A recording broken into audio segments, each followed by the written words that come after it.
Salut les gars, Manière Sega 68, aujourd'hui pour le E6 Tournament qui est fini, il a été remonté. Et on a tout simplement mis de la mousse sur la carrosserie là où il fallait pour éviter les vibrations et les sales bruits qu'on avait au départ. Il a reçu 4 pneus Traxxas BF Goodrich.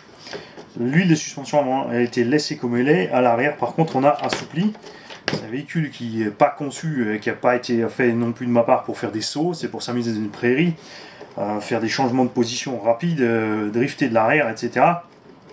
Donc il faut que ça reste par terre. De cette façon, on fait à l'accélération, l'arrière se tasse bien, on reste bien par terre, et on ne perd pas trop le contrôle au freinage. On a mis un straps, puisque le châssis est prévu pour fixer la batterie, ce qui permet d'être beaucoup plus tranquille au niveau de la taille des batteries, on peut mettre n'importe quoi. On peut aussi facilement glisser la batterie d'avant en arrière selon le terrain.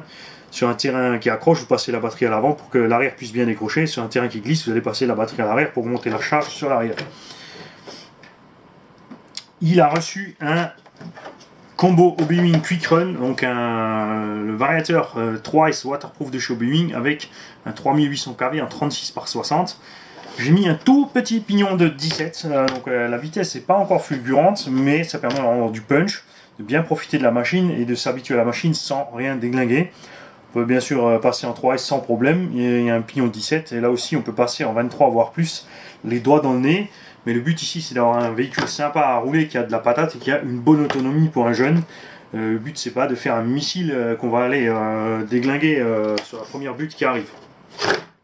Tout de suite pour l'essai.